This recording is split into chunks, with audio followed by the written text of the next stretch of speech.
Hi guys, it's Wes from Trendy Startups. Today I'm gonna show you how to disable Windows 10 login password and lock screen. So here I'm not going to show you how to reset your password. Means if you forgot your login password and you want to reset your password, so this video is not for you because I'm showing in this video how to disable your Windows login password. So if you want to reset your password, so I already have made the video on it. So you can watch that video and reset your password.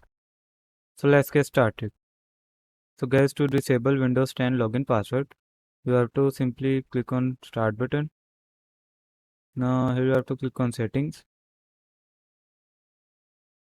and here you can see the option of accounts. Click on account.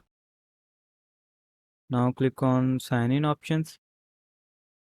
Now scroll down, and here you can see written if you have been away, when should Windows require you to sign in again. Here you can see two options, never or when PC wakes up from sleep. So you have to select here never. After that, close this window and simply type NETPLWIZ in search bar and click on it. Now I'm going to disable the guest account login password. So simply select this and now click on reset password.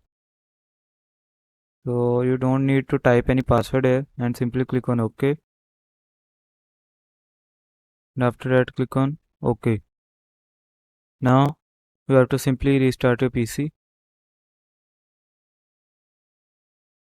So you can also disable the Windows login password by following this process.